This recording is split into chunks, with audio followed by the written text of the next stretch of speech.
Good evening.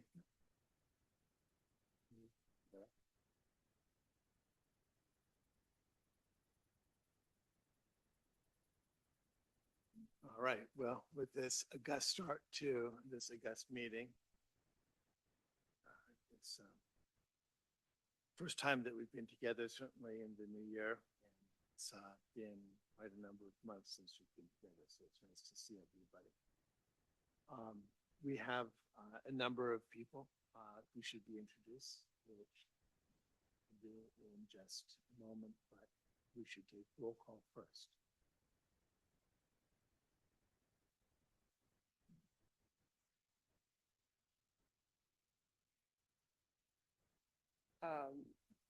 Apologies, so please. Okay, sorry. So Nicholas Targ, Chair. Present. Linda Brothers, Vice Chair. Ronnie Krasinski, Commissioner. Here. Karen Vatra, Commissioner. Here. Doug Morse, Commissioner. Here.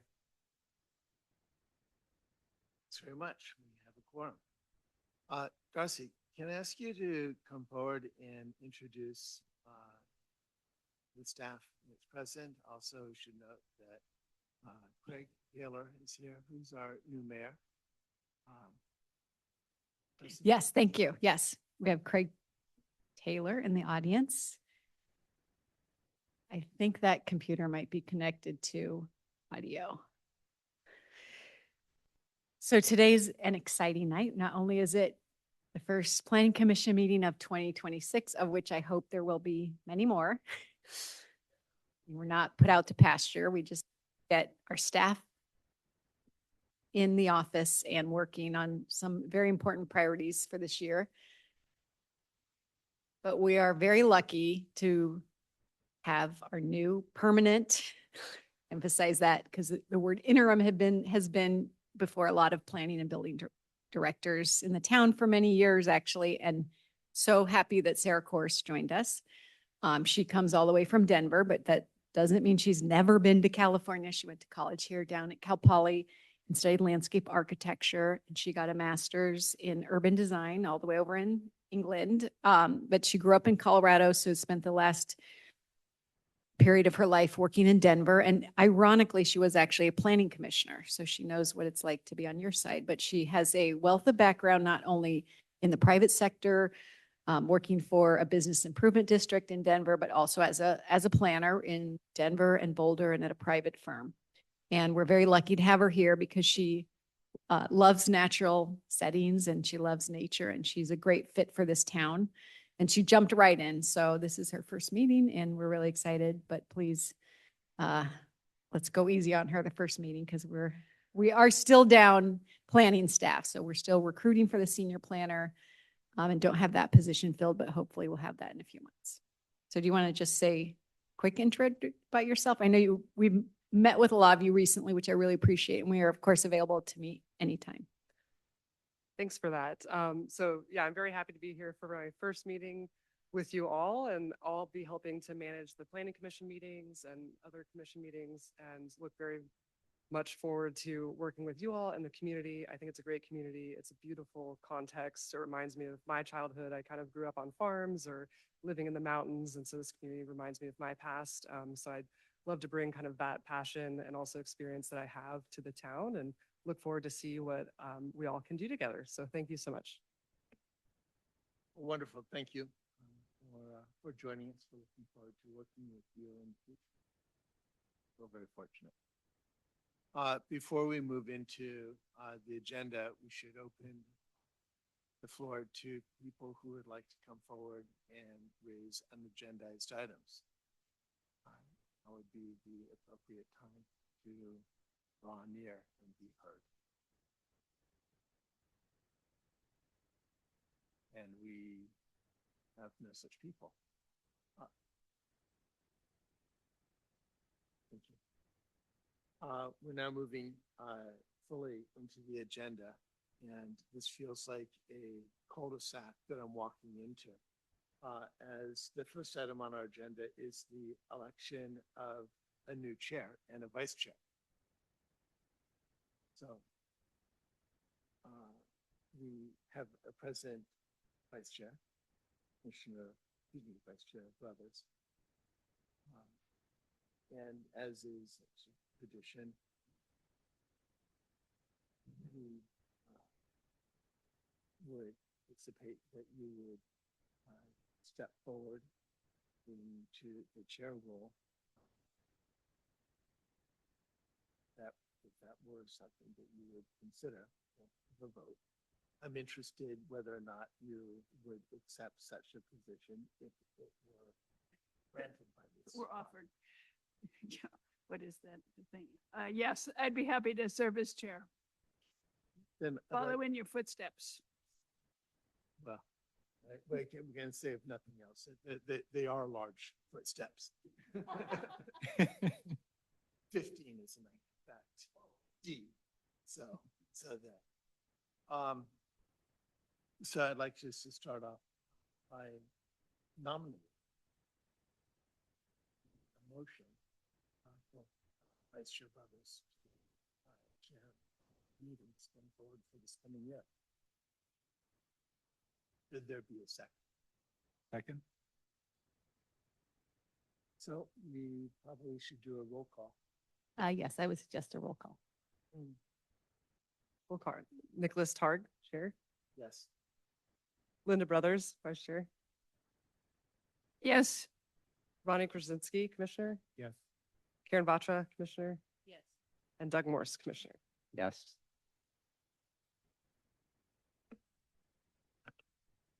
Thank you. So. A point of order. Who decides now to make vice chair? You or me? This is you. Also, according to our tradition of seniority, Ronnie would be the appropriate person to step forward as vice chair. If so elected, would you be willing to serve? I would be, yes. Okay, I will nominate Ronnie as vice chair. And do so happily and look forward to working with you. Is there a second? Second. Roll call, please. Roll call. Nicholas Targ. Aye. Linda Brothers. Aye. Ronnie Krasinski. Yes. Karen Batra. Doug Morse. Yes. Thank you. Motion carries. Thank you. I think as my first official duty, I will thank Nicholas for his leadership and democratic and thoughtful process getting us through the last year. We began the year, we didn't even have a manager for the town. And the town didn't have much money, at least that's what we were always being told, and I think it was true. And thank you for getting us through some tough meetings and a succession of interim planning directors. So a job well done. Well, thank you very much. Okay. With that, second item on our agenda is to receive information on the draft housing element. It's phrased on our agenda as receiving information. So I take it we're not going to vote on anything. We're just going to obtain information and then have discussion, correct? Okay, the floor is yours. Steve, you might want to introduce yourself briefly to those who don't know you. Thank you. I will just a moment. I'm going to take a moment just here to set the presentation.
Okay.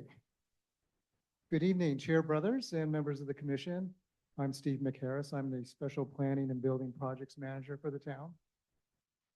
And this item tonight is for you to receive information on proposed amendments to the existing housing element as directed by the town council, and to receive public comment as well.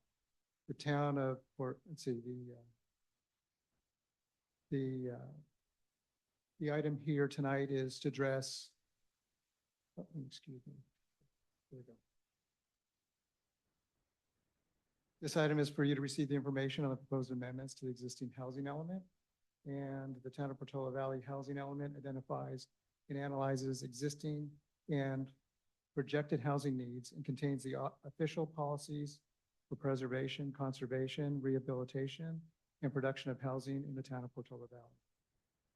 The current certified housing element covers the planning period from January 23 through January 2031.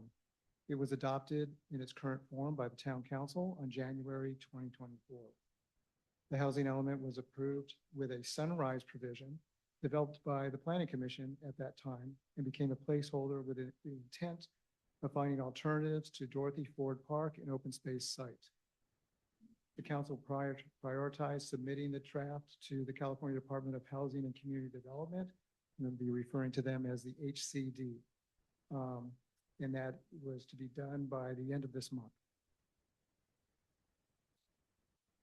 So we're here tonight to address that sunrise provision by reviewing an amendment to the housing element. The proposed amendment has a narrow focus. It will remove Dorothy Ford Park and open space from the current sites inventory. The 50 units of very low income housing units identified for that site will be moved to 3 other housing sites that are proposed to be zoned as mixed use high density, which will be a brand new zoning district and a land use classification. For the state to accept application of this zoning to 3 sites, the zoning allows residential uses permitted by right, commercial uses with a conditional use permit, and with mixed use of residential and commercial, the residential is required to occupy at least 50% of the total floor area. The zoning code and the general plan will require amendment, and the secret clearance will be prepared. So this slide illustrates the timeline to prepare and adopt the draft housing element amendment. December 4th was the first town council review. Staff then finalized and posted the public review draft housing element amendment and started the public review period on December 23rd. Today, the Planning Commission is receiving an update. Next week, the town council will hold a meeting to accept public comments, review and provide feedback on the amendment, and consider authorizing staff to send the draft to HCD. Upon submittal, HCD has 60 days to review the amendment. They will request changes, or they may request changes, which would proceed back through the town review process. The final amendment will be reviewed by the Planning Commission at a public hearing where you will provide a formal recommendation to the town council. The town council will then hold a public hearing to consider adoption of the amendment. The exact timeline depends on the extent of the changes directed by town council and comments by HCD after submission. So here we're showing the current regional housing needs allocation, which is a state mandated share of affordable housing units required to be planned for in the town's general plan. The numbers in red identify no change. The current adopted regional housing needs allocation, I'll refer to that as the RHNA, or the sites inventory for the proposed amendment. However, the potential locations for these units would change as we review the following slide.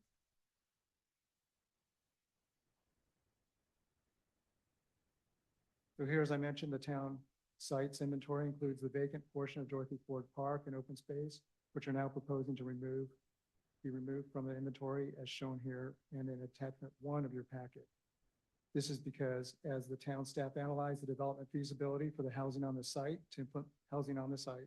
implement the certified housing element, issues were identified that constrain the realistic feasibility of developing up to 50 units at the park site. The main site constraints are creek and scenic setbacks, along with irregular shape of the remaining developable areas. The proposed revisions to the site inventory will add 2 new sites The sites were selected through careful application of the town's adopted housing element adequate sites inventory methodology. The town council, post-adoption plan outreach subcommittee, and the ad hoc housing site evaluation committee studied numerous sites and concluded that the new alternative sites are the most appropriate. The amendment to this table will add Village Square, located at 884 Portola Road, and Skyline Open Space, also known as the Fogarty property, which is located north of 19501 Skyline Boulevard. The number and income level of the units at Christ Church at 815 Portola Valley Road are proposed to change. Now I will walk us through each of the sites in more detail. Here are the three amendment sites: the Village Square site, the Christ Church site, and the Skyline Open Space site. Each site includes developable areas, and I'll review those in the following slides. So this slide with Village Square and Christ Church demonstrates the close proximity of the two housing opportunity sites in relationship to the town. For the Village Square site, the property owner is interested in the possibility of developing housing where most of the existing commercial uses will be retained, along with providing sufficient parking. This graphic shows in the yellow the potential developable areas, but this is not the building footprint.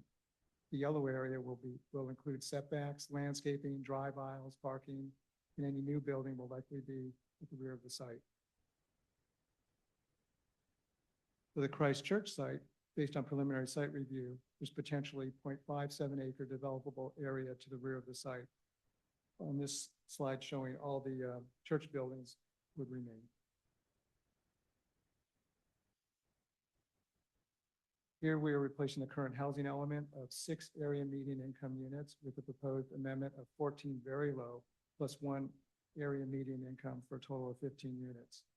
The existing institutional general plan land use designation and existing RE residential estate would change to the proposed new zoning and general plan land use designation of mixed use high density. The Skyline Open Space parcel has been identified by the town as having the potential to accommodate up to 16 housing units on the 0.8 acres of the site. So here we're proposing the Skyline Open Space site. Let's see, the 16 very low income units, the existing general plan, open space, limited development, and open residential land use designation, and existing zoning of MR mountainous residential. The site would change to the proposed new zoning and general plan land use of mixed use.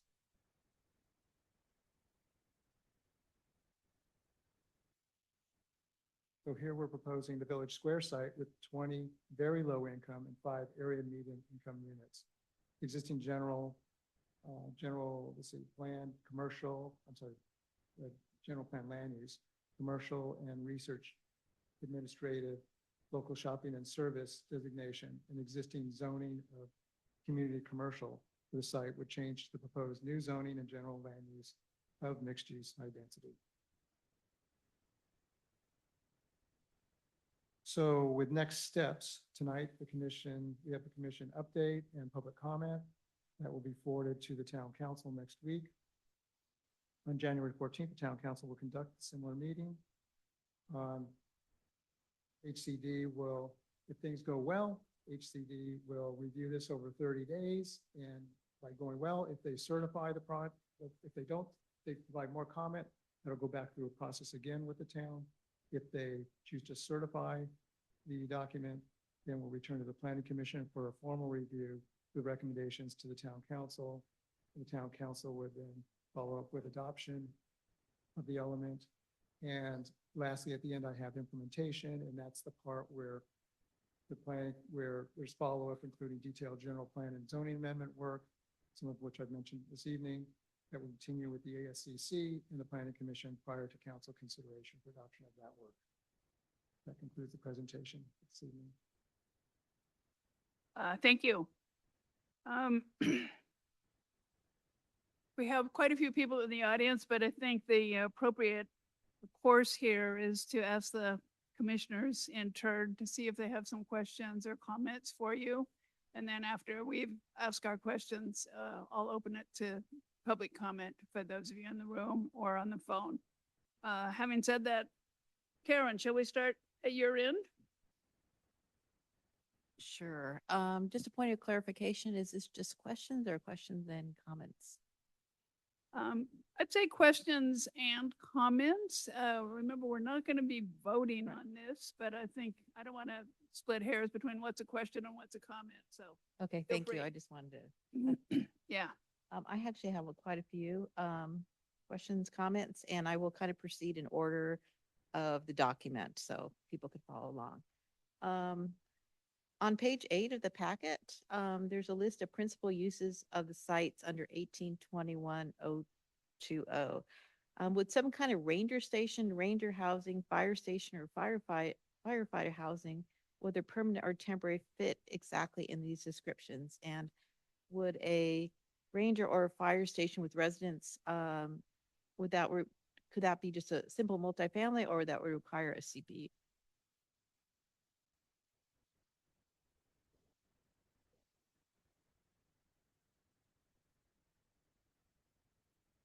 Very good question, Commissioner. And the answer is that a ranger type housing, depending on how it's proposed, would likely fall under the allowed use of multifamily residential. And on the CUP question, Would not require a conditional use permit. if they had like one where the public could meet in the ranger office, I'm thinking of like a BLM style situation. If the- It might depend, but Okay. I heard ranger station, if I was hearing, if it's primarily residential, I think we're still good on the multifamily. Oh, okay. If there's a mixed use, it could be conditional use. However, some of the details will actually we'll be Okay. dealing when we look at the zoning Okay. detail. In reading 1821-04, my layperson's perspective indicates that for any administrative and professional offices that are providing needs directly to the residents, the landowner or renter needs to apply for a conditional use permit. Is that correct, or am I incorrect? It seems kind of excessive if I just had an office and I would actually have to apply for a conditional use permit. Having rented offices in other cities, you just rent the office. You don't have to apply for a permit. Are we referring to something new that would come forward or an existing center? Well, this is actually both. It's just,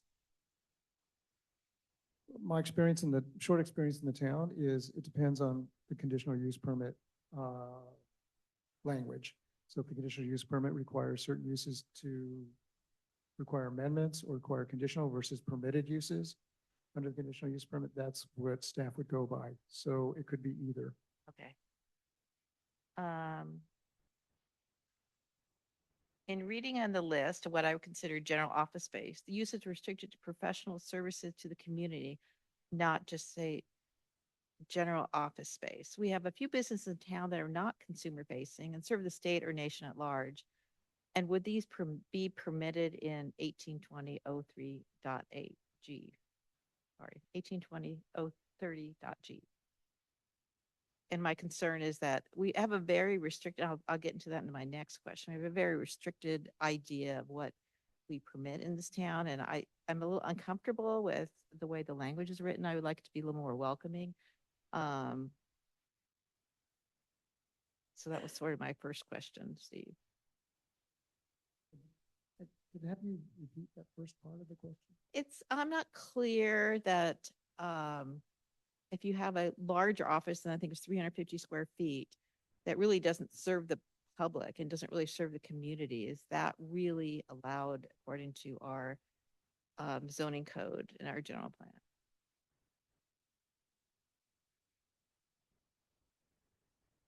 I think,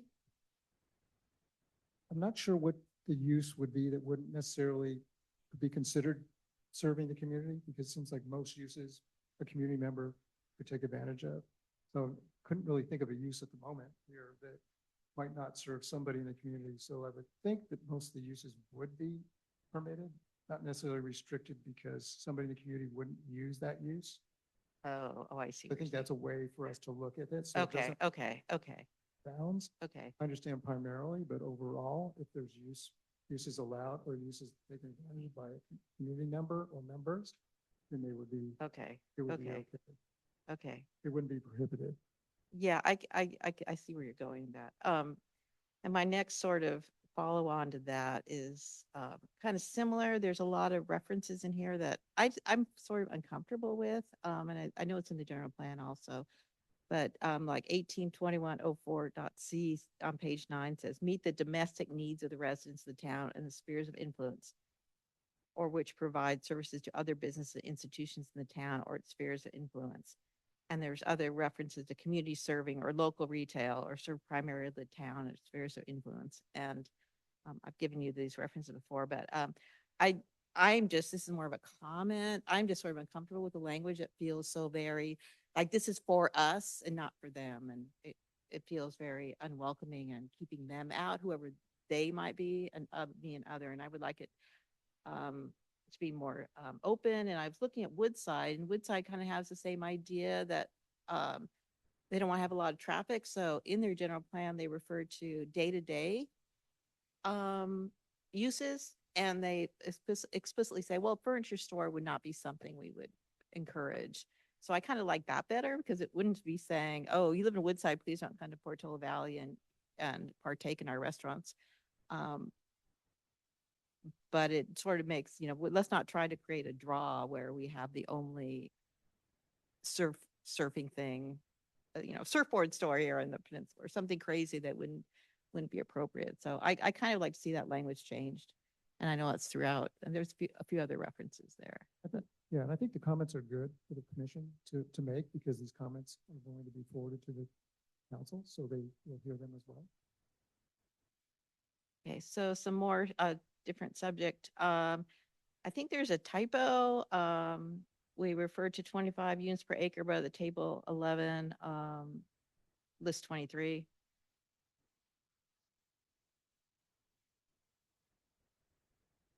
And then We'll just make the comments. yeah.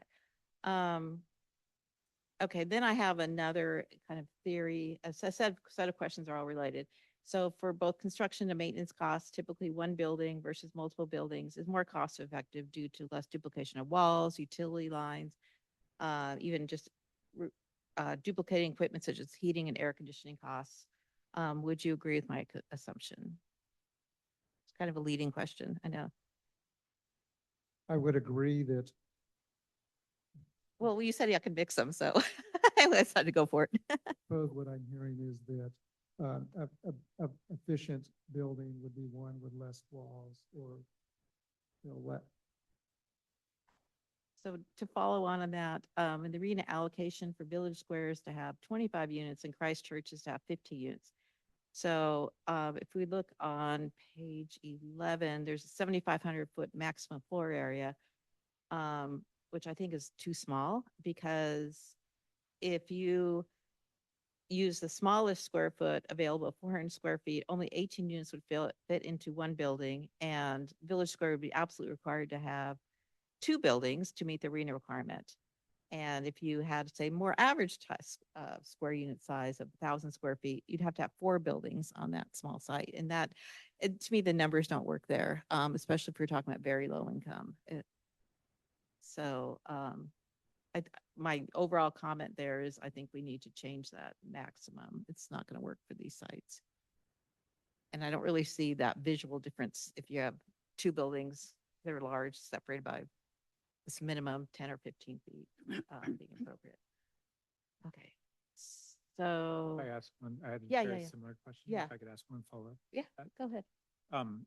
Is there going to be a feasibility study for the target densities that is it actually possible to build the target within those constraints? I would say a couple things. One, based on the timeline, there wouldn't be any feasibility studies between now and going to the council and trying to make this work in this month. However, when sites come forward, if there are questions about feasibility, that might be something that might happen at that time. They're not necessarily for the housing element work itself. No, we don't have any program or anything actually funded in contract to produce feasibility studies. I would note, the zoning ordinance will come back to ASCC and Planning Commission though for formal recommendation. So there will be additional opportunity to look at that. I believe the town did retain a consultant to do a feasibility study for the the zoning ordinance that was approved per the housing element, if I'm not mistaken. So whether there's, budget for that this time around, I don't know, but I believe there was an analysis done, for example, for the Dorothy Ford Park site. My recollection is the same. I mean, Uh-huh. Yeah, so probably something to look at. was a comprehensive feasibility study or not? Yeah, but there true, yeah. Definitely were feasibility analysis on, I think, the whole zoning code. Yeah, so I guess I'm sure we could look at that. Won't be this week or next, but something to look at as this comes back to planning commission. Then my next subject is about setbacks, and all of these sites already have setbacks. Skyline in 1858 02.d1 specifies that no structure shall be closer than 200 feet to the right of way. And then for Portola Road, 1858 02.d3 specifies in zoning districts requiring a minimum parcel area of 1 acre or larger, no structure shall be closer to Portola Road right away than 50 feet. And then this zoning code is suggesting a front setback of 30 feet, but from what I'm not completely sure, so I'm gonna ask the question, which of these regulations would win, or the higher or the lower, or, which one's more important in this context? Were you citing out of the zoning ordinance, zoning to zoning, or were you citing something out of the general plan? I was citing, The 50 feet. some of those were in the municipal code already. Okay, so yeah, this would supersede that. This would be a new zone applied only to these sites. So this So on page 12 that you're referring to with the setback information, the building height, et cetera. would be Okay. for The high density multifamily. So we're fundamentally changing what we already have in We are just for this zoning. for those district, 3 sites. Okay, These sites. okay. Okay, interesting. Okay, I'm not sure. If I may, if there were a conflict with the general plan, Then the general plan would require change as well. So we talked about the general plan and the zoning will be worked on as implementation, so that will come back. and that's not reflected in the packet that we received. The packet just reflects the zoning information and citing that the general plan would need to be amended. So if there were additional elements in the general plan that required amendment.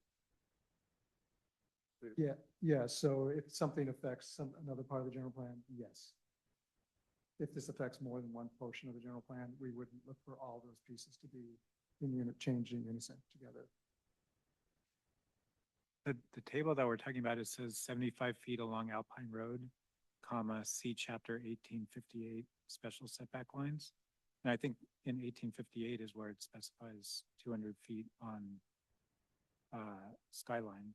On Skyline. So I guess it seems kind of ambiguous if, Oh.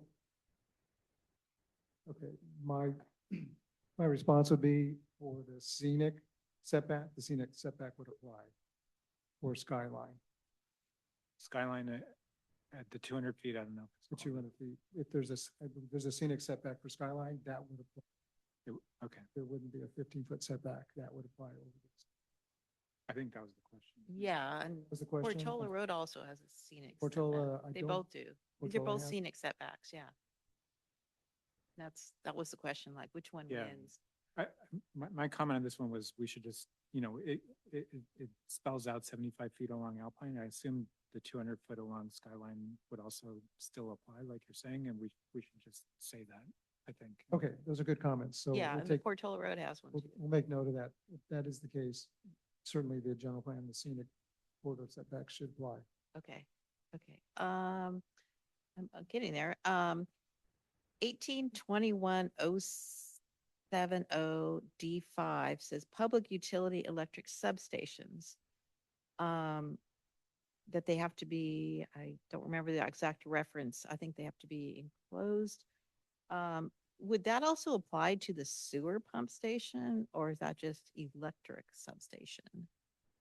Could you give me that reference where you're looking at? Do you have a page number? Is it in the packet? Or is it- I think it, oh, 1821/07. Yeah, I think it's in the packet. 07. Yes, page 13. All uses shall be conducted within completely enclosed buildings except for public utility electric substation. And I was wondering if the sewer station, which is on Village Square, because that will obviously be a consideration in building there. Would that be similar, or would you modify that to be?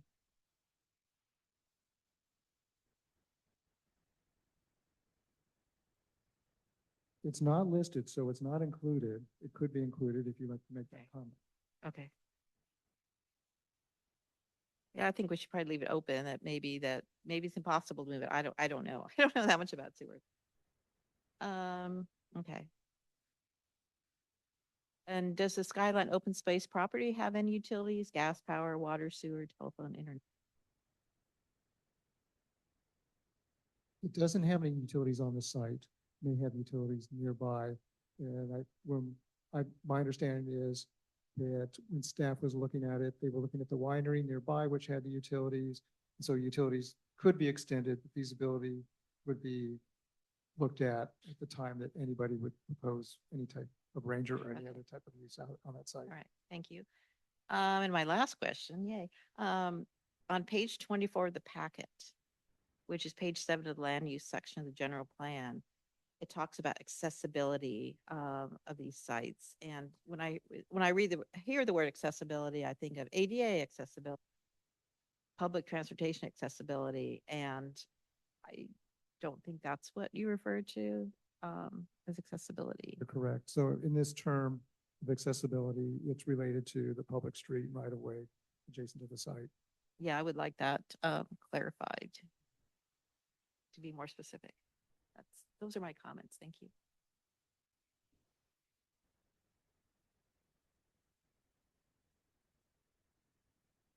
I should also say, Steve, if you can't answer all of these in the moment, please feel free to let us know, but we would like to get them answered at some point. But so far, you're hitting batting 1,000, so.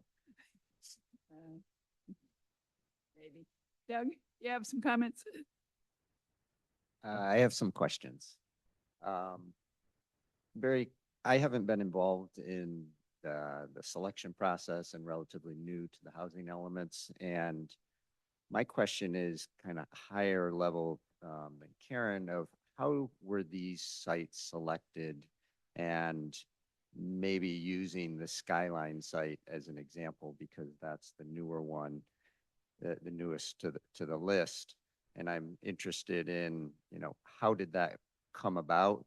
Was that the owner of the property saying that they would, how were because it's not in my mind, an obvious location that would have a demand for housing in that location.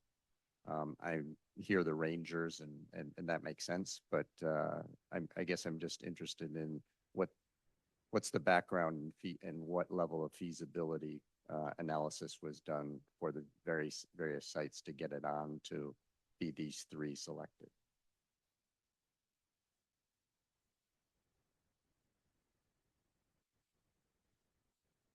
My answer would be very high level as well in general, mostly because I wasn't here to participate in that. I understand there's been quite a bit of work over the last couple of years through the council and subcommittees of the council.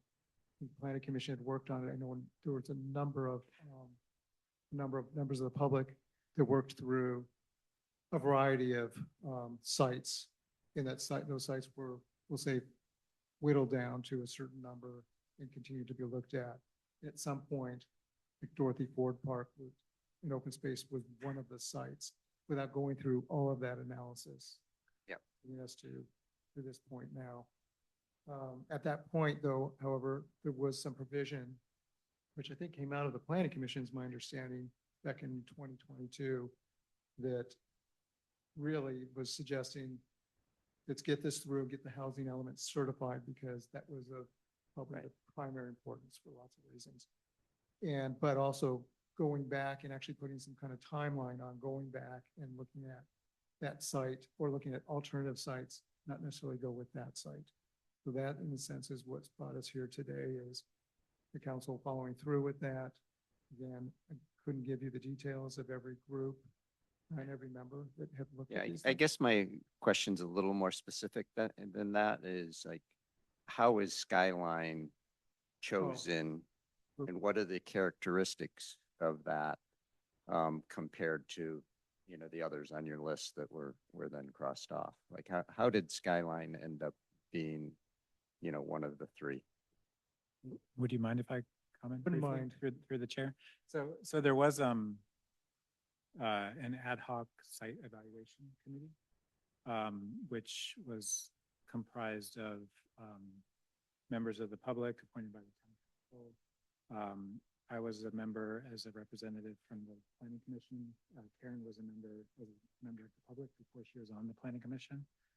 And this was following the housing element plan that we would look for alternative sites to Dorothy Ford Park. And there were maybe something like 50 total sites in a list that we evaluated, some of which, you know, didn't go anywhere. And and there is a report on this that we could point people to. But we had at least for that ad hoc committee, there was like at least a sort of framework of how we might think about evaluating sites in terms of could it support the density that we needed, access to services, fire safety, you know, et cetera. And so from that committee, we basically sort of ranked the possible sites. Each person in the ad hoc committee kind of gave their input. There were, you know, a few sites that were kind of at the top from there that went to the town council. And town council, you know, made the decisions of which sites we wanted to pursue, and then directed staff to explore the feasibility of them. So can you talk a little bit about Skyline site, I guess, in particular, because that's kind of the outlier in my mind of what are the characteristics of it in terms of making it attractive for a developer and residents to, you know, to live there? Where's the demand from that? Like, because it's you know, it's what, 12 miles and 25 minutes from the facilities of the town. So it's not people that are going to necessarily be coming to town regularly to do things. I mean, I guess I could just say generally that throughout the housing element process and throughout the site selection process, it's very difficult to find sites within town suitable for supporting the target housing allocations that we need to meet. And so some of the advantages of that site are, you know, space to do the development, relatively low impact to neighbors, et cetera. Some of the downsides are what you mentioned of being more remote. I will say that it was, you know, mentioned there is a community up on Skyline. There are some business there. There is need for housing. And it is, you know, part of our town as well, even though it's Is a requirement that the owner expresses interest as well in that development? I don't know if it's a requirement per se, but the owner did express interest, and we toured the site with them, supported the process. I could add a little more too now that I've heard that. Yeah. The rest of that large story is on the site itself. I'm a bit more familiar with the site. And the site being adjacent to you know, back to accessibility to this road. The site itself has some cleared area, relatively level, so relatively developable. And then this notion of ranger or fire or, you know, public safety or other types of housing Mhm. was thought of and discussed. And I think that was a pretty thoughtful discussion. I had heard that from a number of community members that were involved in the site selection. In the short time I've been here, I think that also adds to what I think helped shape the idea of that becoming one of the sites that would be selected.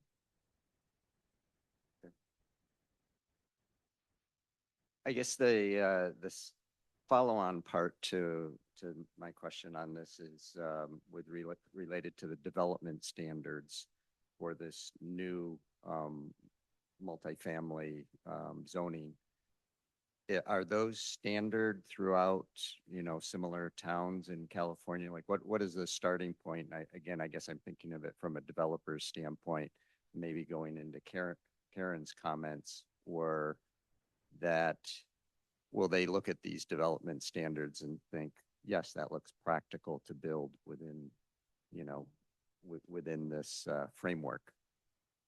And so I'm just wondering, where these came from and, how they compare potentially to other communities. It's a little bit difficult for me to say how they compare to other communities. My understanding is that this was derived mostly from internally looking at the town's zoning and looking at the other similar land use designations and zoning designations. Kind of playing off of that and with a higher density that the state would allow us to utilize in the housing element. So the state's saying you need to put so much density on. I believe staff prior to me and during the time I've been here have been looking at what standards should best apply. But most of those standards, I believe, came from existing standards that we have in the higher density range, which was the one high density zone we have. It came from that with some adjustments. I'm not totally sure because I wasn't involved in the details of why some of the standards are slightly different than the existing ones we have now. So we may find out when you get comments back from the state. Yeah, we have met with the state, so they are aware of what we're doing. Yeah. They won't be completely surprised by any of this, but we will find out if it's acceptable. We believe it will be at this point. That's why we're here now. That's why we're moving quickly. We're anxious to hear that they're still okay with it. They seem to be okay a month ago in December. It was early December. That's all I have. Okay. Could you comment on the ownership status of the Skyline parcel and is the town planning to acquire the parcel? I know the town has looked at it. I know the town council has looked at it and staff has looked at it, but there's no imminent plan right at the moment to acquire the property. Okay. They've looked at it, I guess. You're not saying that like plans have changed or something like that? No, well, we don't have any, Just that it has not developed into a it hasn't concrete developed. plan. We don't have an active negotiation at this time to Okay. acquire the property. So on the development standards, how do they work with respect to existing structures on the site? Like, for example, there's a 50% of floor area being residential requirement. So would that apply only to the newly built? So I'm like for Village Square and for Christchurch, which have substantial existing floor area. Yeah, it's another how would good that question. apply? I had to double check that too, just to be sure. It's what we thought it would be. And I think what we assumed it would be is exactly the answer, is that it does include the existing. And going a little bit further, that actually to utilize this zoning the way it is laid out here is the only way that the state HCD will accept the zoning itself. So they want to see, as I mentioned in the presentation, they want to see the allowed residential. They don't mind the conditional use. If you're adding on the commercial, they're all about the residential. That's what the housing element's about. And then this floor area requirement is actually a requirement of the state, and it's in state code to require it. So that's why that is there. So I think you said it includes the existing, so meaning, The existing commercial is there, so the residential would have to be 50%. So like, for example, let's say one of the sites has like 10,000 square feet of existing non-residential. If they built a 8,000 square foot development, it would have to be 100% residential. They couldn't do any non-residential, is that? They, they couldn't, I have some language from the code that might be helpful. So as Steve mentioned, this is right out of the housing element law. And the idea behind this 50% requirement is that, HCD is going to look at this and want to make sure that actually the new projects develop, with sufficient residential to actually meet the housing needs. And so this is Government Code Section 65583.2H2, which says that at least 50% of the lower income housing needs shall be accommodated on sites designated for residential use and for which non-residential uses or mixed uses are not permitted, except that a city or county may accommodate all of the lower income housing need on sites designated for mixed use if those sites allow 100% residential use, which this was proposing to do, and require that residential use occupy 50% of the total floor area of a mixed-use project. So I'm reading that as a new project that comes forward would need to have the 50%. Is how I'm reading the code. So just want to make sure we were that we. so the Yeah. question, like the existing building, which is commercial, and if we want to add, if the property owner wanted to add residential to it, they would need to have 50% of the floor area, of the total floor area of the commercial and the proposed residential, 50% would need to be residential. Yeah, Well, I guess let's say it's not the same building. I mean, on these sites, it's probably not going to be the same building. It's going to be a next, Yeah. building next to that, but it's going to be on the same site, right? So. Yeah. And in that case, that new project would need to be at least 50%. Exactly. Yeah. That's see. what I was suggesting. Okay, but so it's not, okay, So it does include, it does consider the Yeah, existing commercial. exactly. okay, thank you. That sounds reasonable. Yes, some that Karen covered. On page 11, where let me get this. In the table that, in the row that's floor area for residential, non-residential uses. I just had a trouble kind of parsing that, reading that sentence, especially the end of it where it says like to the size of the site. What does that sentence mean? What is the to the size of the site actually refer to? It seemed like it might be a typo type of thing. If that's it, then you could just fix it.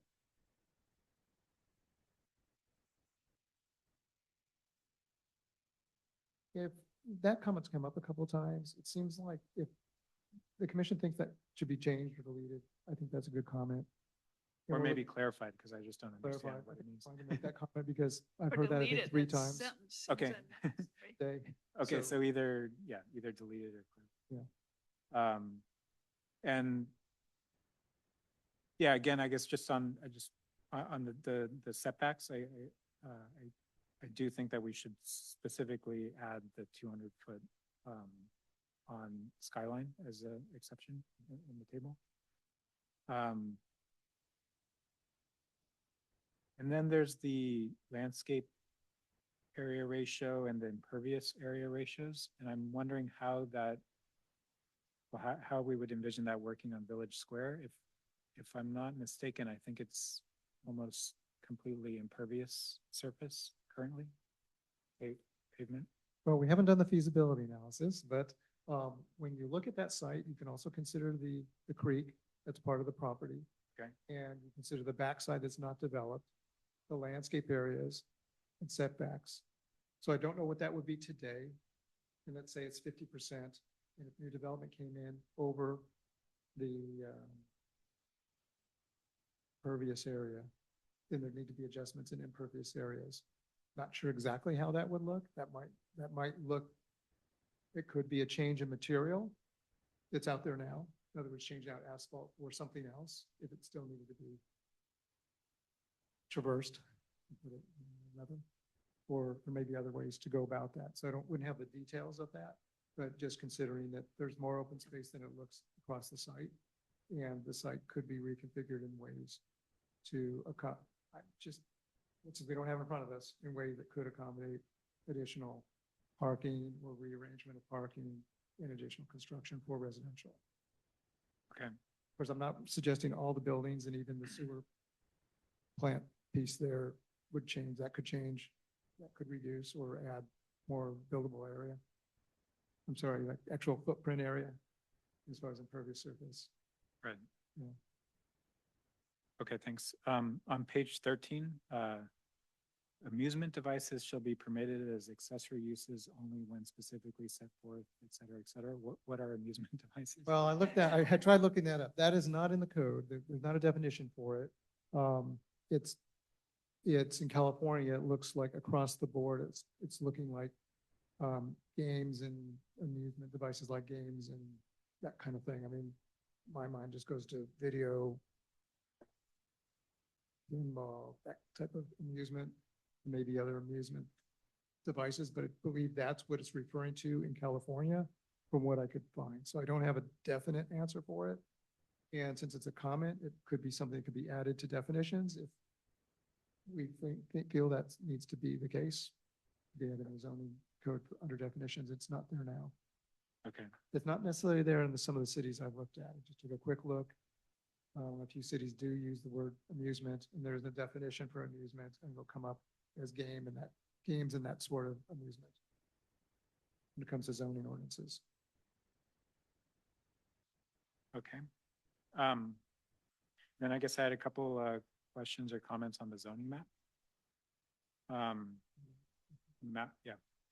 I guess one is for Dorothy Ford Park, are we able to roll back the zoning, remove the, it's currently zoned as multifamily 23? Could we, Yeah, I don't think it has that zoning on it. If it On the looks map it like it does, is it look at by the color? Is it oh, colored? sorry. R-MF4, sorry. Wait, no, sorry.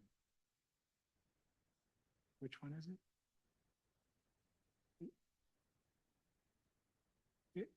It's brown, right? It's RMF23 on the map.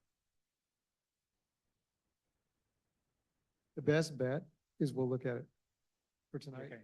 Yeah, I don't believe it is, but maybe there's something there. Maybe it's just an error. Right. We didn't change the zone. Yeah, it shouldn't be R. Yeah. Okay. So I guess the comment is maybe there's an error on the map there.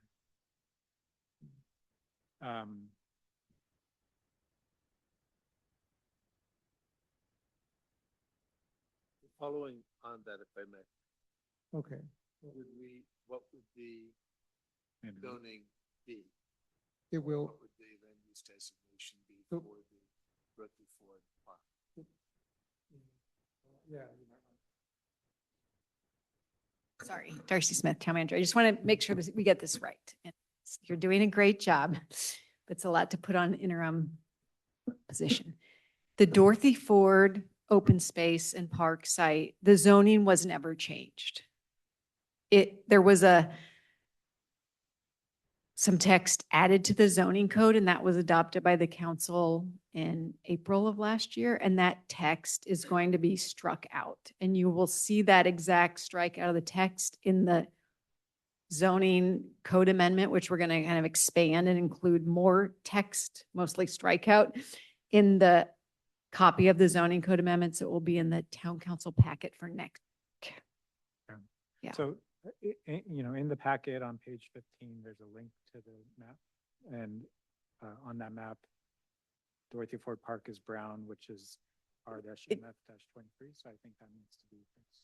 We'll double check that, but yeah, the intent is to keep that site open space. I just want everyone to hear that. So we'll make sure that happens. Maybe to add to that, on page 121, I had it on one of the slides, there's an exhibit, adequate sites land inventory, and it has all of the sites here, and it has Dorothy Ford site, it shows strikeouts across it. just for added information on the amendment. It's being processed here. Okay. So another comment about the map. So there, on the map, there's blue hash lines for the affiliated housing overlay. And those should still apply to the Christchurch site, I believe. So the Christchurch site has new zoning and it's now purple, and it should have these blue lines over it to indicate that it's still in affiliated housing. You could pull the map up on the screen. Oh.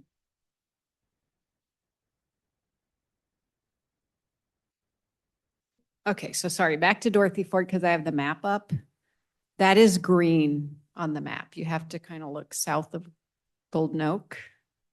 You'll see it. That's not where Dorothy Ford Park is. That's the brown area. Right? The brown? Okay, hold on. Okay, we will figure it out. Let's focus on the, you have to squint very hard. Back, so Christchurch is not proposed to be an affiliated housing site, No, it is one currently. It's not and it will be changed. removed. It will be changed from an a affiliated housing site to be mixed use, high density.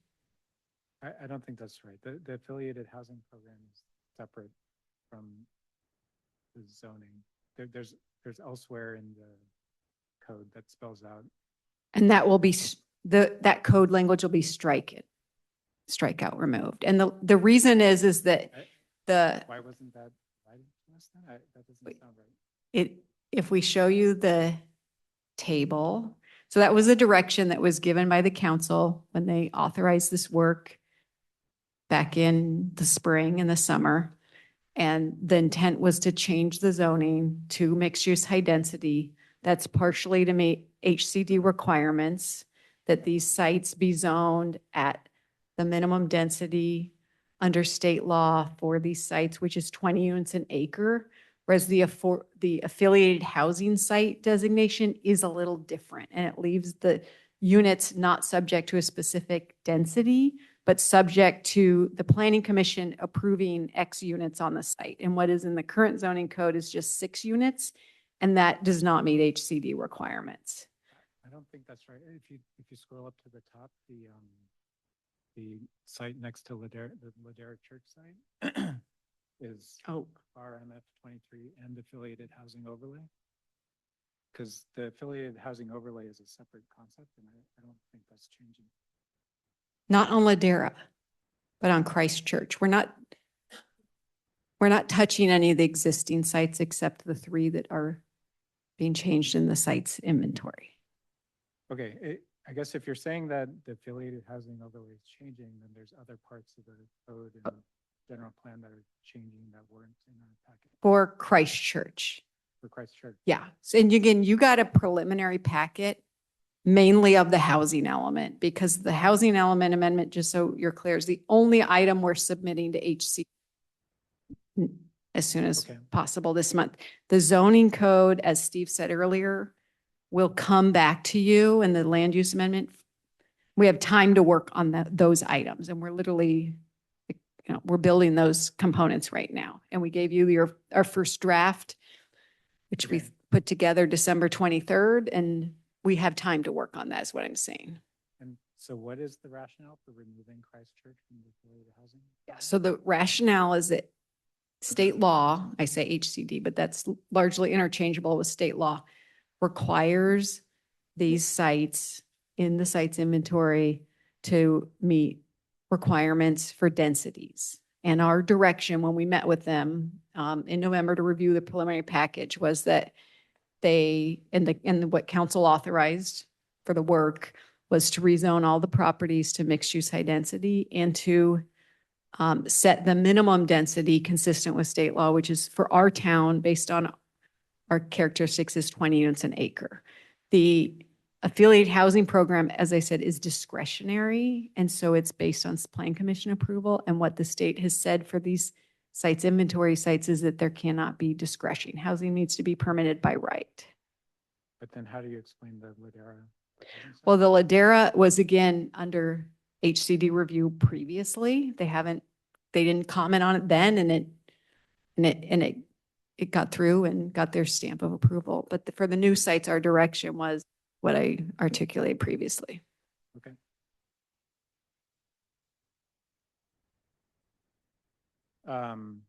Also on the zoning map, if you scroll down to the bottom left, left to the box of ordinances. Oh, yeah, down there. It seems that one is not up to date. I don't think it has the updates that were made in 2023 to 2025. So I guess either of those could be added, or maybe that box could be deleted. I don't know. Service purpose. Good comment. Thank you. Okay, page 31 has a series of this is the land use document, and it's talking about residential area 12, which includes the Skyline site now. And so the paragraphs 2127, 2128, 2129. I just feel like maybe a sentence could be changed or added there to sort of accommodate the new use. I mean, right now it says it is envisioned that development in this area will be minimal. The foregoing factors make the area unsuitable for more than very sparse development. I mean, that is maybe still kind of right, but maybe it could just be changed a little bit to accommodate the new use. At your discretion. And then on page 39,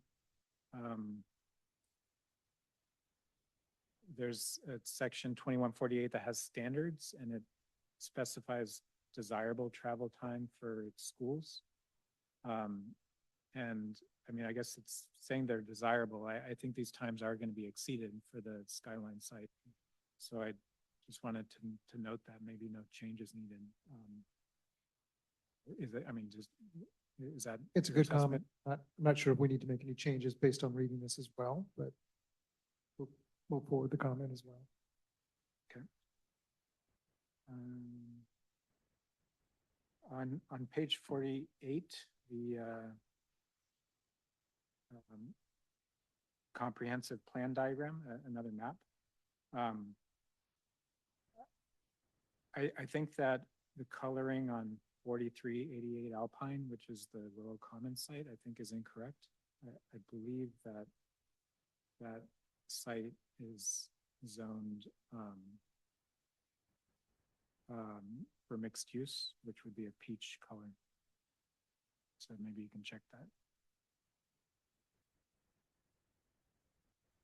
that. So it's currently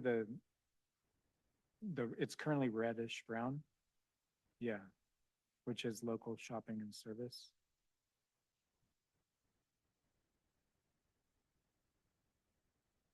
That's it. Thanks.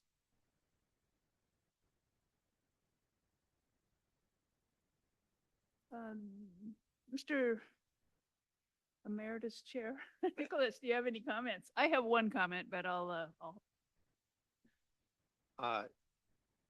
Yeah, so can we please go back to the figures that you had included in the presentation?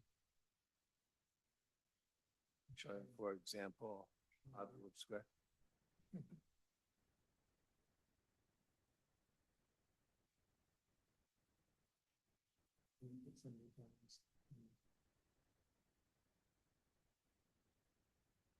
Is a depiction of the Village Square layout. How's that? Yeah, which site did you need? Which site? Which site? Why don't we look at Village Square? Village Square.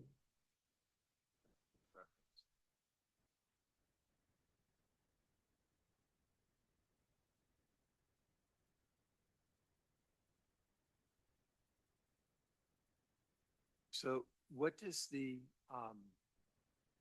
sort of yellow green area depict? Depicts what staff is showing is the area that could be developed in some format without any additional detail. So if one wanted to, could one demolish the existing village square and raise it and rebuild it from ground up and have it rezoning mixed use, I don't see mixed use. Yes, So it's zoned per the parcel rather than just what's depicted. here. correct. I guess I could add that the reason staff showing that developable area is that was including discussions with the property owner. He was very interested in retaining the commercial building and the tenants in that building. And open to the idea of potential housing at some time in the future. Respectfully, things change, right? Right, exactly. So- But that's why, to just explain, that's why the yellow is, but you're correct. The entire site is subject to the new zoning. So also similarly, then, could we look at the Fogarty property?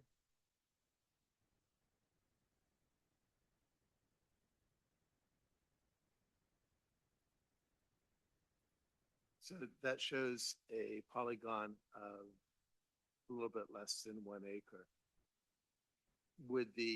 Is that the only area that would be rezoned, or is it the full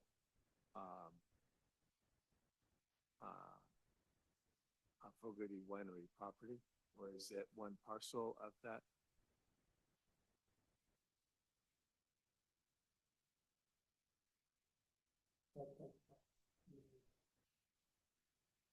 Yeah, I know it's, well,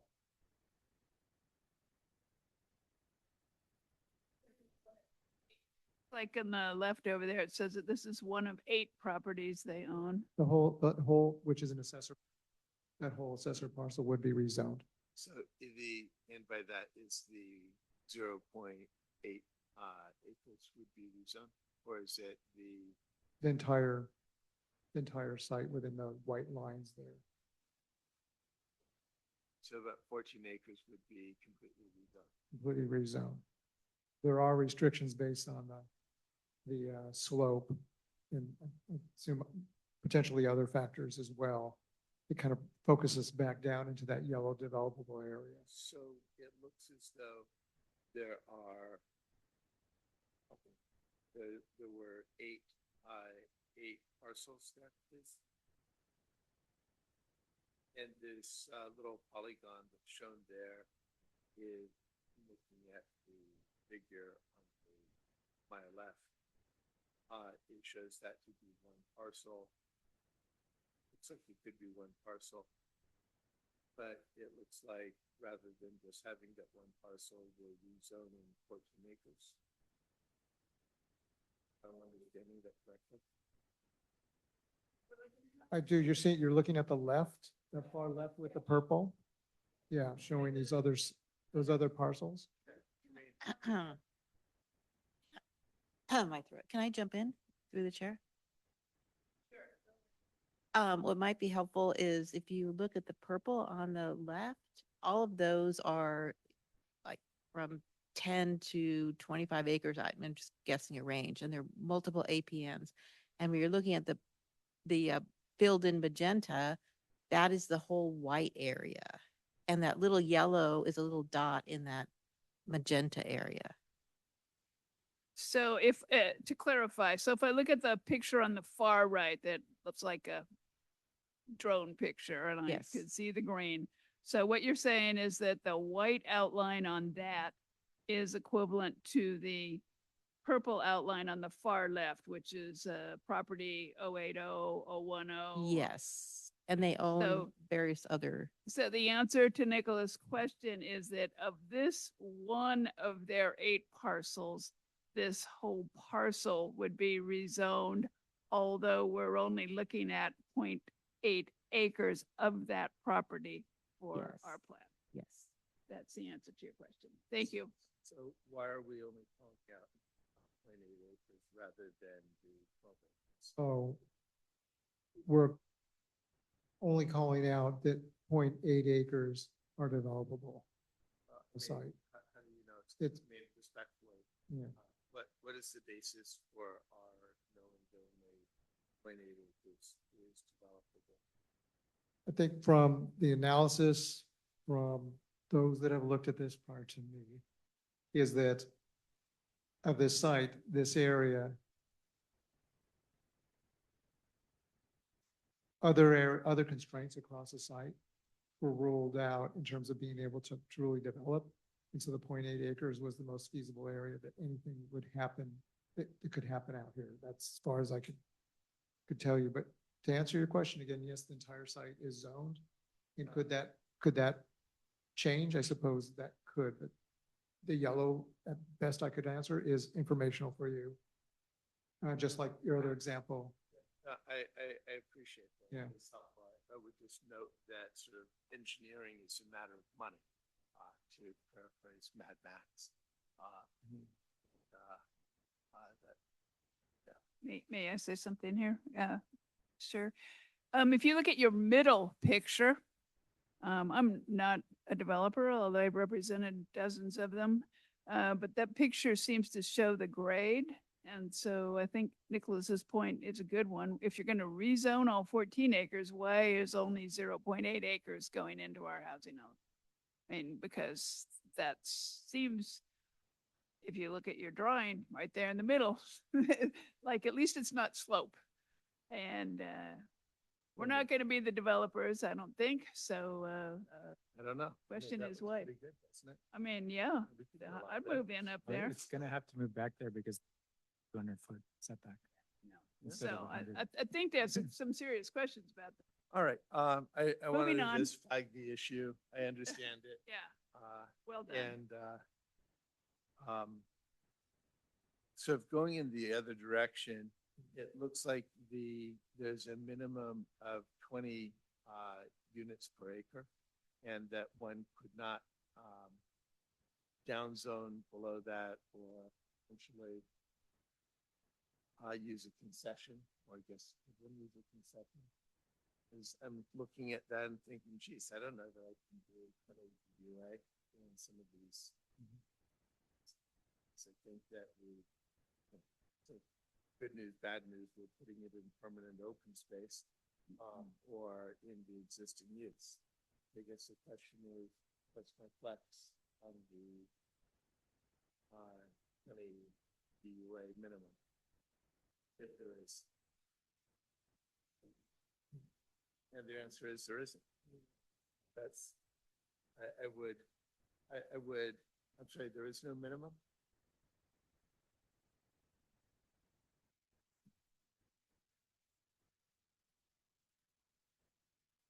I think we're convoluting the zoning code and the sites inventory table. The sites inventory table under state law is required to demonstrate potential housing. It's really just potential, based on the minimum density specified in state law for high density housing, which is 20 units per acre here. The actual zoning, which you have before you, is a different thing, and there's no minimum of 20 units there. It could be variable. So I'm looking at, land use standards 2106. It provides residential capacity, and it says 20 to 25 DUA. That in our package. It's on PDF page 24. We will in the future have our things date stamped, I'm just telling you. Nothing left. 24, okay, 2106, standards table, I'm with you. So I'm at standard table, I'm looking at 20 to 25 DUA. And is that, what is that?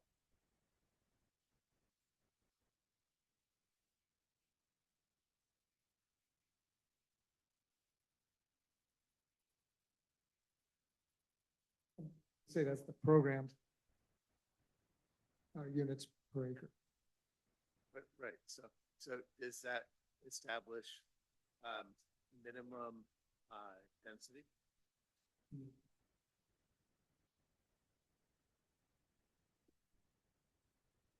Rosie, I can only tell you how much I appreciate your getting up and Boy, down. I'm trying, I would like Steve to answer, but since I was more involved in this for a period of time, I know a little bit more of the history. Yes, it's shown as a minimum and a maximum, but in my experience, developers could come in lower than the maximum and still argue that they're meeting the zoning because it's usually the maximum that we judge a project by. So the main, and if you look at the way the code defines developable area, it's a very nuanced definition. So I'll just say it just depends. But I just want to emphasize that the zoning code is very different than the sites inventory. So look at them differently.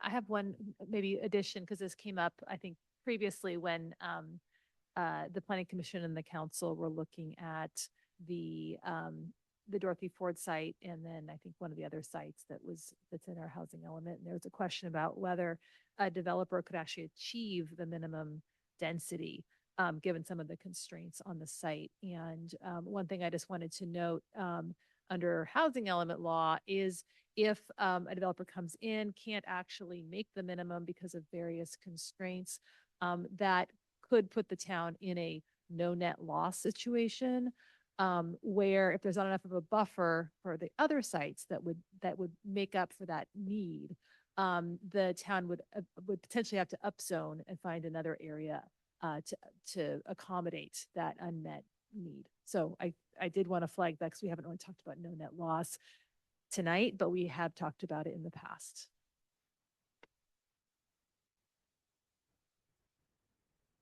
Appreciate it. Thank you. I guess my last is just on a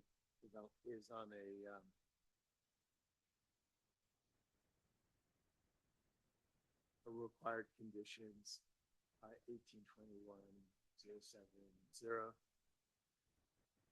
which is PDF page 13. And generally,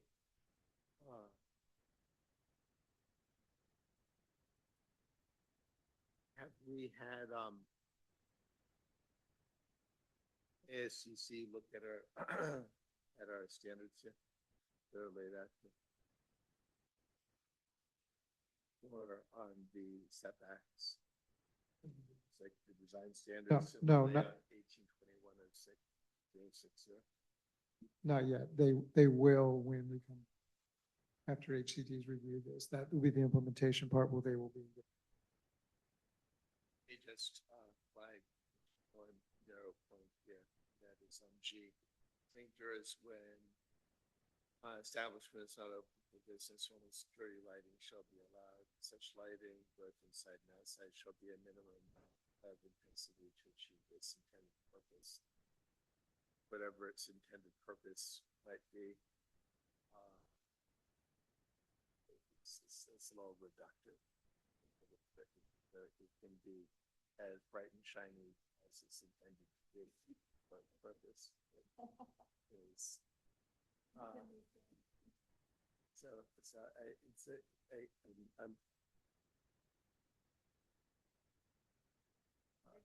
Yeah, there's language problem. That's all. Thank you.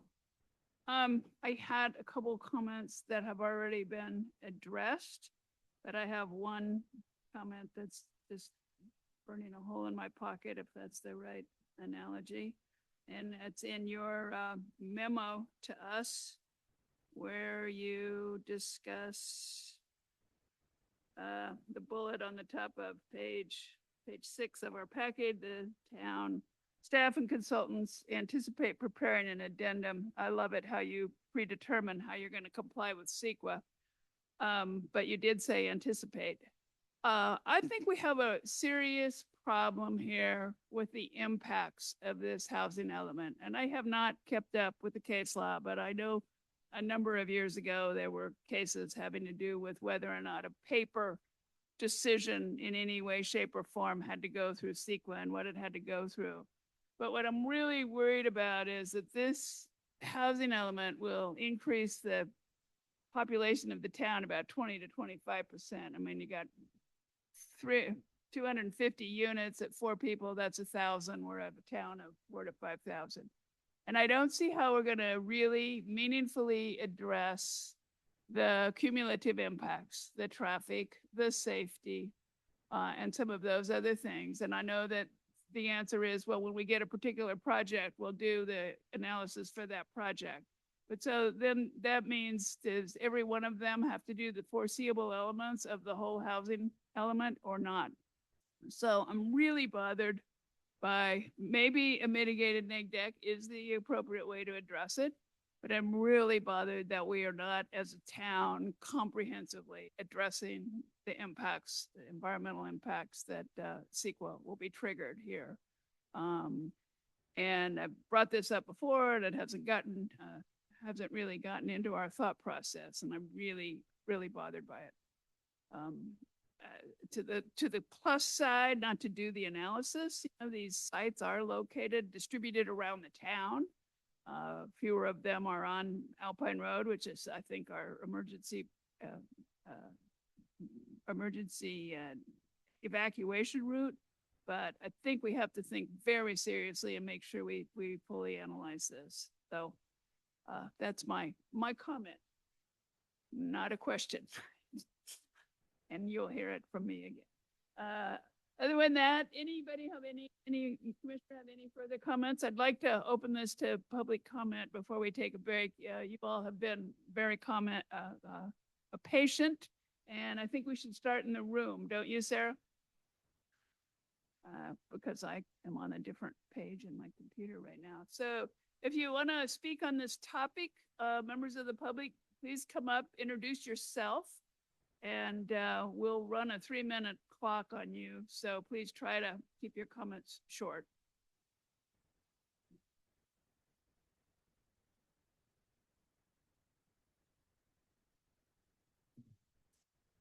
Thank you to, pardon me, thank you to the for the presentation as well. My name is Dr. Max Moore, and I'm a longtime resident and practicing chiropractor at the Village Square. And I actually strongly oppose the rezoning of the Village Square for this housing project into mixed use. Currently, the practice I work in consists of 4 full-time residents of the Portola Valley area and 4 part-time employees. Of the approximately 200 patients we see per week, about 3/4 of them are local Portola Valley residents. And we've helped thousands of local residents in our office throughout the years.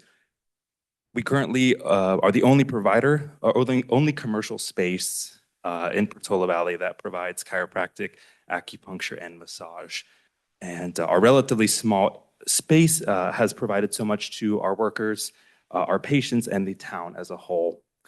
My parents, Dr. John Moore and Dr. Ellen Hoffman, started the practice in 1987. And I grew up in Portola Valley, going to Ormondale and Corte Madera. And I aim to give back to the community that raised me by working in my parents' office that they started. I hope to serve the community as we continue to grow.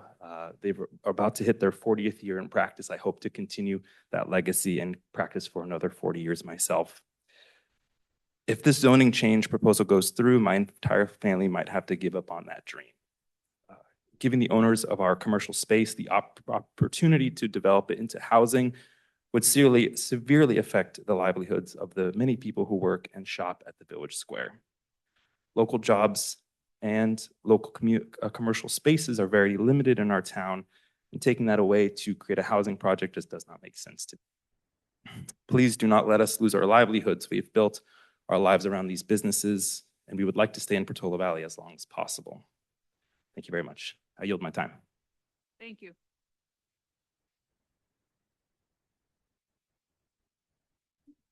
Go right ahead.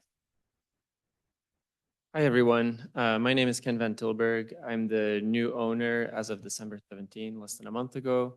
of 846 Portola Road. I'm looking forward to joining the community, and thank you for the thoughtful discussion and presentation. So I'm directly adjoining the Village Square parking lot on its south eastern side. The house at 846 Portola Road is relatively raised above the surrounding level.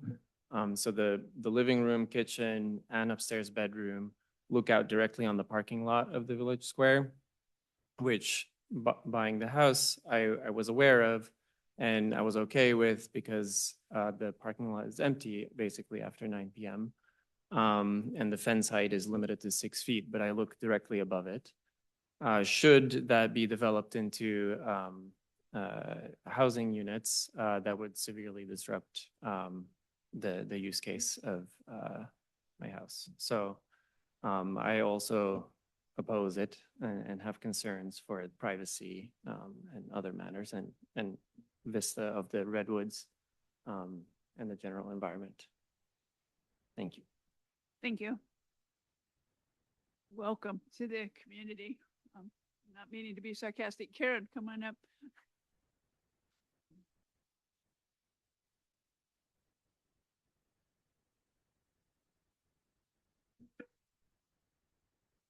So I'm going to try not to go over my 3 minutes, but I want to address some of the questions. As many of you know, I was on the ad hoc site evaluation committee with Ronnie and Karen. And this has been a long history of the housing element process. So first of all, Doug, you asked some questions about Skyline, and I'm going to remember a lot of this off the top of my head. But the first thing is in the original housing element, there were 5 criteria that had to be met by a site. And they involved the slope, the fire danger, and I can't, Karen, you probably can remember better than me, but the site had to meet those criteria before it could move forward. The other thing is we did want property owner interest, that we did not want to deal with a property owner that was not interested. That's not the way we do things. So the other thing about Skyline, and we presented to the town council in March of 2025, is Skyline has 3 evacuation routes, or it has more evacuation routes because you can go down to 84, you can go to 92, and you can go up to Page Mill. We also looked at the commute time, which was about a half an hour, give or take, from anywhere in there down to Portola Valley. And I then talked to Alpine Hills, the manager at the time, who gave me a list of his 60 employees and where they lived. And I talked to Ron Ramies, who also told me where his employees lived. And the employees that are working in Portola Valley, many of them at Alpine Hills were coming from San Jose, but there are also people coming from Modesto, Santa Cruz, Lodi. I mean, it was amazing to me to listen to the commutes that these people are making to Portola Valley. So in terms of that concern about the commute, we realized that it really wasn't as far as a lot of people are doing. And in fact, one employee who lives in Redwood, I asked her how long it took to get to work, and she said on a good day, about 25 minutes, and on a bad day, it can be 45 minutes, depending on traffic. So I just want to share with you the reasoning. There was a lot of work done on that and the criteria met. The other question, Nicholas, that you asked about in terms of the parcel size and the developable area. Again, don't quote me on this, but what I remember, Nona Cheriello did a tremendous amount of research on this. And I believe that the area that actually fits that housing element criteria, right, the slope, the fire danger, all of that stuff was slightly over 3 acres. And again, Ronnie and Karen, do you remember? It was some 3 to 5 acres, but it wasn't all 14 acres. And there was a desire to even get that for open space because it can connect the Ridge Trail. So I would encourage you to watch a presentation from last March to the town council that went into each of these sites so you can get a better understanding. With respect to both Skyline and Village Square, the property owners were never contacted during the initial housing element process. And there is a tremendous concern by the town. The reason that Village Square wasn't considered initially is people immediately assumed that the businesses would go out of business. But when we met with, which also included Karen, who's the owner of Village Square, he said, I don't want to touch my tenants. I don't want to disrupt them. That's a great business, but I am interested in developing on the other parts of the property and creating housing. Mr. Lowe has actually created plans for much more high density housing in Burlingame on like an acre of land. So yes, feasibility studies are good, but this is a developer that has worked with it. And he told us, and Karen, I'd love for you to pipe in, but he said, I don't want to disrupt my current tenants, and I may have to build a parking garage because we're going to need parking there. So he was very aware of that concern as well. So we took it on face value. That's how we had to do it. Let's see. So in my personal opinion, and I wrote a letter, and there's probably some other questions that I didn't answer. You know, I am very much in favor of these 3 sites and spreading it across town. The other thing I just remembered about Skyline is the reason we're looking at a smaller number of units, or we think that's better, is it can be on septic and not have to use sewer. So in terms, again, of feasibility, this is how we see these things happening. A couple questions. I think that some of the development standard language might have come from our existing language, say for multifamily 20 to 23. And I do think it makes sense to make it as consistent as possible when we can between some of our development standards, particularly for high density. So I would encourage that. And I do remember a planning commission last year in which zoning development standards were given to you guys. And they came out of somebody looking at, a consultant looking at other communities and not really thinking about Portola Valley. You guys are nodding your heads, so you remember. There's a lot of history and there's, you know, a lot of institutional knowledge and different pieces going on here. But again, I would encourage that we think about Portola Valley and what's right for Portola Valley, and ASCC get very involved and go through this with a fine-tooth comb and make it consistent when we can, but make it right for Portola Valley. Thank you.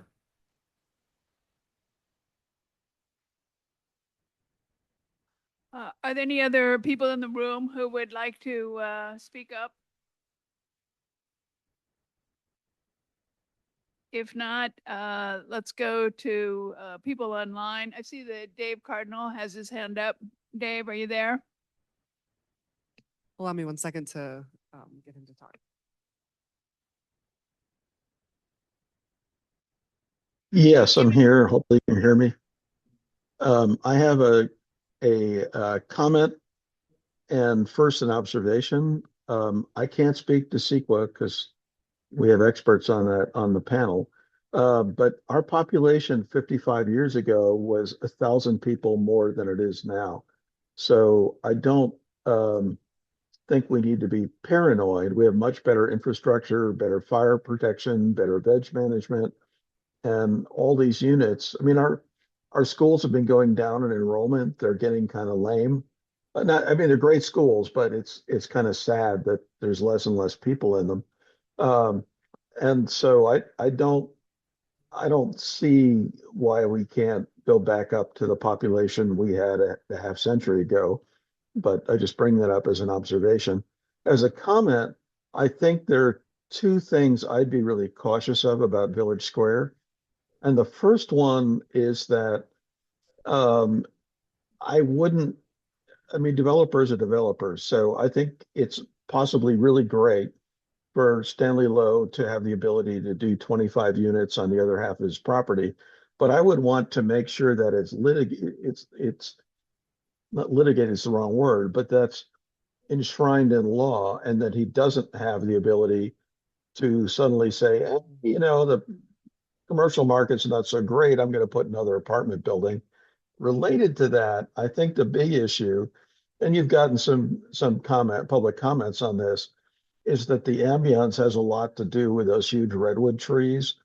And 2 years of construction, especially if they have to take down those trees, is a real thing.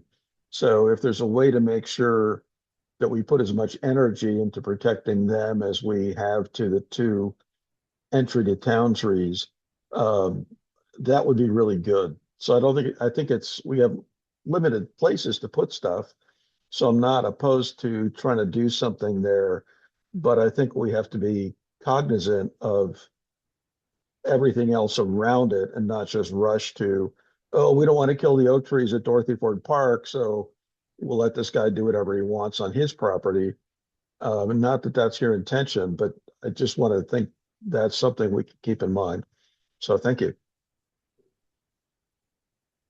Thank you. Pamela Levine, I see your hand is up. Just a second, we have to, you got all set. You can speak now. Hi, good evening. My name is Michael Ford, and I live at 848 Portola Road with my wife, Pamela. I'm here to express concern regarding the proposed rezoning of 884 Portola Road, the Village Square site, and its impact on the immediate neighborhood. Our home is part of a small cluster of 3 single-family homes, 846, 848, and 850, which are located directly adjacent to the Village Square. We sit in the AP zone, which is Administrative Professional Zone. It's intentionally restricted to low intensity, low square footage use. The AP zone has even more restrictive floor area ratios, height restrictions, and setback requirements than even the residential R1 zoning. And as an example of that, the floor area ratio for our lot was limited to just 13%. Versus 34% for R1 and the proposed maximum of 55% for the mixed-use high-density zoning. This proposal to jump to 20 to 25 units per acre at 884 creates a really jarring density juxtaposition next to the AP zoning. It places high-intensity residential block immediately against our homes and ignores more traditional step-down planning that would typically neighbor a transitional zone like ours. And this concern for me is magnified by the fact that the Christchurch proposal is directly across the street at 815 Portola. So across the 2 sites, we're looking at a cumulative clustering of significant density that fundamentally changes this corridor. I also wanted to highlight the functional reality of the Village Square site and specifically the parking lot, which is already frequently at capacity with Parkside Grill and the other existing business customers. My question for the planning committee is how this site could possibly support both the parking needs for more than 20 new residences, as well as the existing parking needs of customers for the local businesses. Without a clear solution, we risk the viability of the businesses that have long been a part of our Portola Valley community. Or we risk forcing overflow parking onto Portola Road, potentially the town center and adjacent residential and other AP business driveways. I urge the committee to reconsider adding 884, the 884 site to the draft housing element. We need a plan that respects the AP buffer and ensures our village center remains functional for our businesses and residents alike. I believe there are more appropriate sites that better match their neighboring zoning requirements as well. Thanks for the time. Thank you. We have another hand raised. I just have a phone number ending in 3056. You can Hi, speak now. it's Dana Breen. Can you hear me? Yes? No? Dan, I thought that was your number. Yeah, go right ahead. Okay, you can hear me. I wanted to kind of back up Dave Cardinal's thoughts about the redwood trees. There are some important experiences in town. There's, as you drive by Windy Hill, there are these vistas and important looks. When you drive through the redwood grove there, it really speaks to what our town is about. So I'm all in favor of doing something there, but those trees cannot be touched. Not only that, they need to be protected if there is construction. Thank you.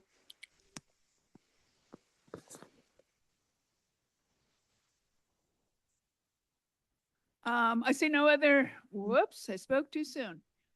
Christy Corley, go ahead. Yeah, I just wanted to say a few comments. I want to make sure that the 300 feet notice is happening. And in my opinion, those notices should really go to 500 feet so residents do not have any surprises. We want to keep residents educated, and this is really important to our town. I noticed on page 29 of 79, the statement, or 2123A, in the area along Alpine Road, any development should be kept well back, was the word used, from the road, not to encroach Alpine Corridor, Portola Corridor, or Nathorst Triangle. I don't like the well back.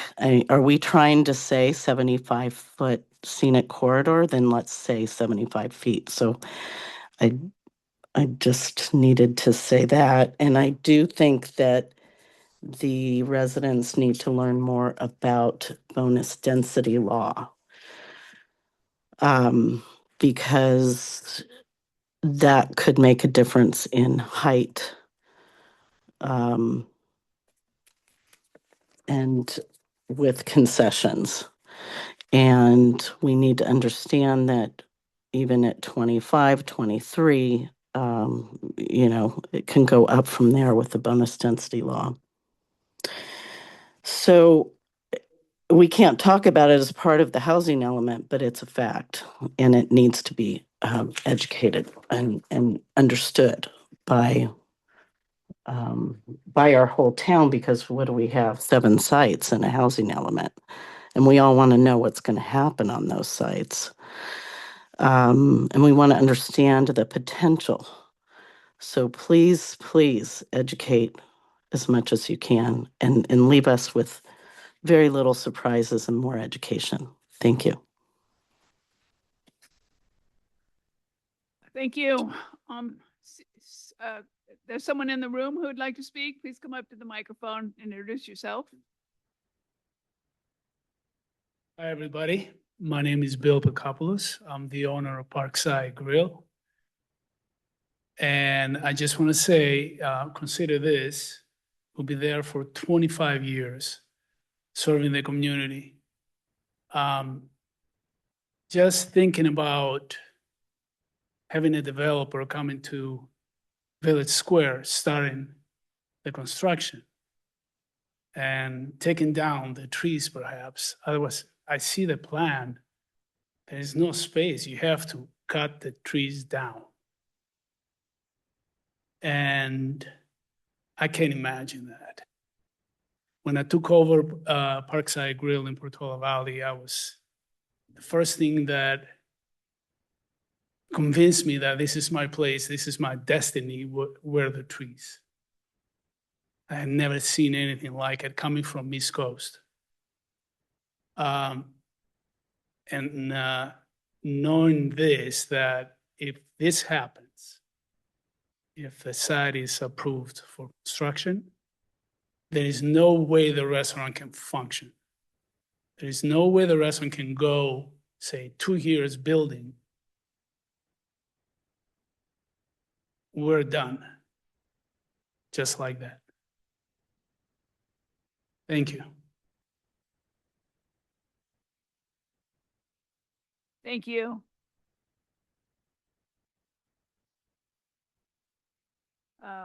Yes, please. You want to speak? Come forward.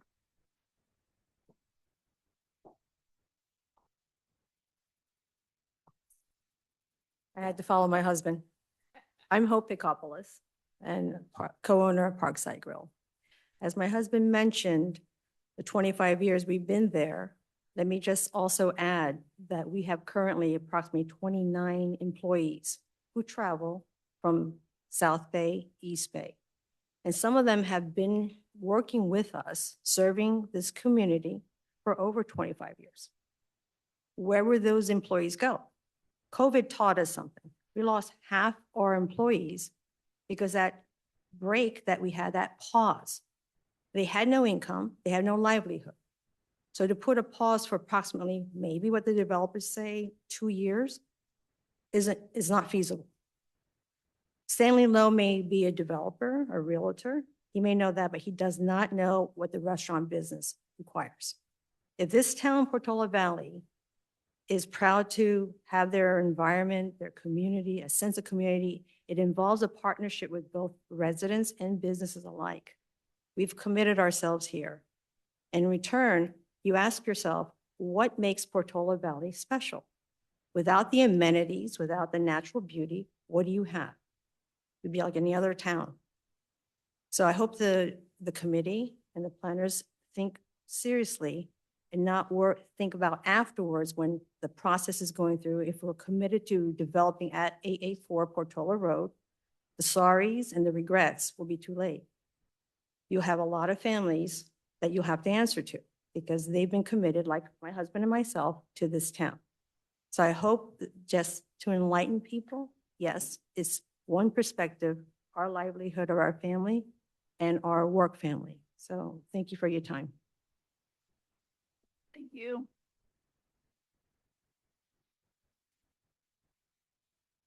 Seeing no more hands raised online or in person, I think I'll close this part of the agenda. Our next agenda item is committee and staff reports, but I think I'd like to take a 5-minute break. Can we just all be back in 5 to 7 minutes? Anyone else need a break? So, no? No one else wants to take a break? You guys all good? Okay, then I'll keep going. The next agenda item is commission and staff and committee reports and recommendations. I think now that we finally have a planning director, maybe one place to start is to see if she has a report she'd like to give us. Realizing she's probably only been on the job a couple weeks, but this will become a regular feature of our meetings, I'm sure. Sarah, would you like to say anything? Hi, thanks. So again, thanks for having me. It's great to be here at my almost 1.5 month mark. I think there will be a more thorough update, I believe, hopefully at a next planning commission meeting where I think the plan would maybe do a bit of a higher level summary of 2025 and then also look ahead of 2026 just in terms of what's going on in the planning department, what we've and also a summary of where we think we're going. But in that light, also do an overview of, where we're going, giving you a bit of a heads up of maybe some potential agenda items you might see and what you will receive in the future. So in the near future, as far as I'm aware, there's no agenda items that are planned for the second meeting in January, but there's most likely going to be some agenda items in February. So there could be, I think, the ADU ordinance, or working on some ordinance, and I think there'll be follow-up with that. And I think farther in the future, which hasn't been scheduled, there will be a joint session with town council to discuss the safety elements updates. So that will be in the future and schedule that as well. So there's a few different things we're working on that we know will come to you. So there will definitely not be another several month break of the planning commission. So we look forward to bringing new agenda items to you and be communicating that as well more clearly. I think Steve distributed to all the commission members the annual report from the Woodside Priory required under their conditional use permit. In my discussions with you regarding that, I think you're thinking that we're going to put that on the agenda soon, and there are some outstanding issues with the Priory, right? So I guess that'll be a matter of scheduling a time when Patrick or whoever from the Priory wants to come over, but I think that's on your horizon as well, right? Yes, so I think just for everyone's reference, there was a summary sent to the Planning Commission that outlined the annual report for the Woodside Priory and, you know, went over how they are in compliance with the CUP, and staff did not identify, you know, anything that was out of compliance, but it was also a question to Planning Commission of whether there was the idea that maybe other things needed to be discussed in terms of if they're in compliance with the CUP or not. So we're looking to coordinate a potential date with the Woodside Priory to discuss that. So that will be in the future. But if it's something that ends up on the agenda, you know, we'll be coordinating that and letting you know. Thank you. Let's see, do any of the commissioners have a comment or report that they want to make? I'll start on my left. Nicholas? Nothing. Bonnie? Nope. No. Nope. Well, I'm on two subcommittees, which I think which I'll report on at this point. One of them was with Doug, and it's been going on for about a year, but we put together some draft documents of policy and procedures and a document about the role of a commissioner and a few other documents that had to do with the website, which is still out of date, and onboarding new members. Doug and I took all of the comments that we received from all of you and revised the documents. And just about every comment worked out well. There were a couple places where somebody said go high and someone else said go low, and we went in the middle. And then your direction, I took all of that and provided it to Mayor Judith when she was still mayor. She reviewed it, included her comments. And at that time, she felt that it was within the power of the Planning Commission. She was a former member and a former chair. To adopt those on our own if we were comfortable doing so when we get to that point. And she didn't think it was necessary to send it to outside counsel. I think with the changes and now that we actually have a planning director, I think I and I think Doug agrees, would like to let the staff have a chance to look at what we prepared, have a chance to review it. If they feel more comfortable sending it to Catherine, that's fine with me. And then we'll bring it back to the commission and we'll agendize it for a final action. So that's kind of where we are. We did finish Doug and I finished our work in September or October and submitted it, but it was when Sarah was just coming on. So that's why that little subcommittee is. And then the other subcommittee I'm on, and it has sort of the same outcome, was with Karen. We were supposed to be figuring out if we wanted to put together a policy and what the policy should say for the commission with, I always forget the code number, that's 458 something or other. The requirement to underground a power line when you upgrade your panel in your home. And Karen and I had a couple of drafts and we made some good progress. But I think it's at the same point where we'll defer that to Sarah and the new staff and then circle back and come up with something. We did have some brief discussions with the fire marshal because if we weren't going to force a homeowner to underground a line, we did think that we should make absolutely certain that their existing line didn't pose an inordinate fire hazard. And then I would say, probably fair to say, it was hard to come up with a financial specific number. So we were in the process of thinking of how maybe we could make the application uniform. So things come to us as they seem to regularly, we'd have an easier way to go to it. So that's what our thinking was, but we don't have anything to share with you. I think that's all I have for reports. Moving on to the next agenda item is minutes. I think this might be some sort of a typographical error. I thought we already adopted our minutes for the May 7th meeting. Yes, apologies. So it is the August minutes that need to be adopted, and so we'll provide those at the next meeting, so apologies for Okay. that. And so, yeah, we weren't able to go back and to adjust the agenda, so it needed to be discussed and adjusted at the meeting. Okay, so that agenda item is deleted. Hearing anybody else have anything else? Otherwise, we're adjourned. Anyone? Do I need a motion to adjourn this crowd? Yep. Somebody like to move for adjournment? I motion we adjourn. I second it. All in favor? Aye. Thank you, guys. I don't want to see